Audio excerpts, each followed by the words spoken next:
En Belgique, la Chambre des députés a adopté une résolution qui reconnaît la ségrégation subie par les métis issus de la colonisation belge en Afrique. C'est la une francophone du 64 minutes.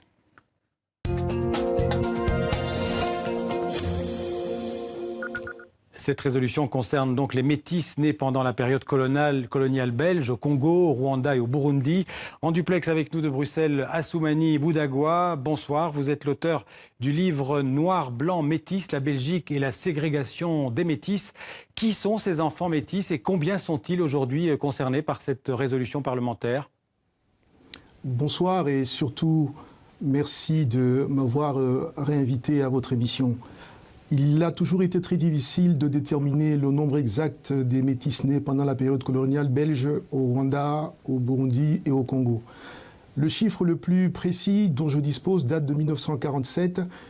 Il signale 4056 unités, parmi lesquelles 16,25 avaient été reconnues.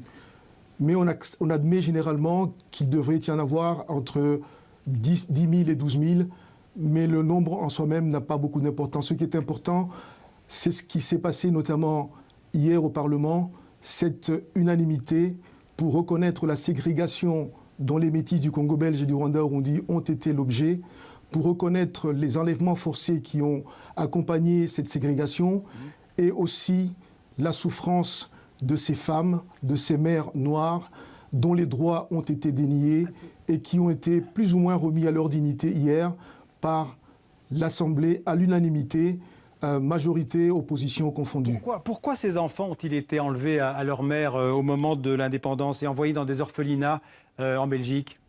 Alors l'enlèvement a commencé bien avant l'indépendance. Déjà pendant la période coloniale, la Belgique, qui considérait les enfants métis, les métis en général, comme étant un danger, une menace aux intérêts, à la pérennité du système colonial, tous ces enfants ont été retirés de leur mère, à part ceux qui avaient été reconnus et emmenés en Belgique.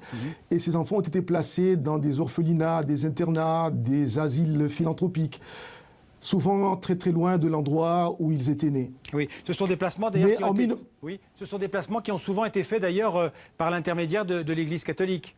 Absolument, c'est un déplacement qui a été décidé par l'État et qui a été exécuté par les agents du service territorial, mais également par les missionnaires. Il est arrivé qu'un missionnaire rencontrant un enfant métis avec sa maman l'arrache, le mette sur la moto et le transporte à l'internat sans même aucune explication.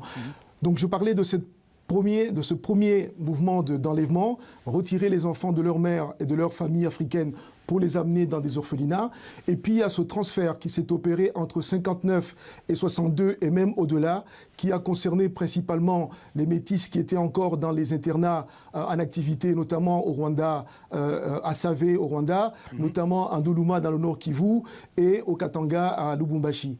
On compte à peu près entre 400 et 700 enfants métis qui ont été ainsi déplacés vers la Belgique et puis d'autres ont été dispatchés vers le Danemark, la Suisse et les États-Unis. Et donc ces enfants qui aujourd'hui ont 60, 70 ans, ils ne connaissaient absolument pas ni leur père ni leur mère. Certains connaissaient les parents, certains connaissaient leur maman, mais il faut comprendre que lorsqu'on vous arrache à votre maman à 4 ans, qu'on vous enferme dans un orphelinat ou un internat, qu'on vous change de nom, qu'on essaye d'effacer de votre mémoire votre maman, votre enfance, pour, entre guillemets, vous blanchir, il est très difficile par la suite pour ces enfants de savoir qui ils sont réellement. Beaucoup aujourd'hui découvrent avec effarement que, alors qu'on les considérait comme orphelins, leur maman existait, ou existe encore maintenant, que le nom de leur papa était souvent connu. Et j'ai vu personnellement des dossiers où le nom du père est mentionné.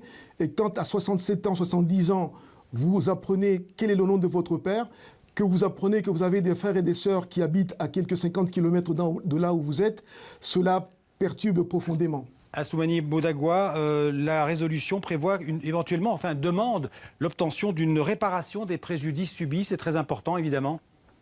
Bien sûr, il y a 11 points dans la résolution. Outre la reconnaissance, il y a 11 points. Et parmi ces 11 points, il y a effectivement un point qui concerne la réparation par des moyens dits moraux et administratifs, des préjudices commis aux métis, des injustices par rapport à leur maman. Oui. Il est question maintenant que le gouvernement fassent une déclaration solennelle et mémorielle et traduisent cette résolution en actes très concrets. On voit déjà se dégager un certain nombre de pistes, notamment le recouvrement ou la possibilité d'octroi et de recouvrement de la nationalité belge à ceux qui sont nés pendant la période coloniale, suivant les législations en vigueur, bien entendu. Il y a surtout cette importance qu'on accorde aux archives et à l'accès aux dossiers personnels. Et donc, il y a des choses très concrètes qui vont probablement se dessiner dans les semaines qui viennent. Merci Assoumani Boudagua. Maintenant, la balle est dans le camp du gouvernement belge. Merci beaucoup.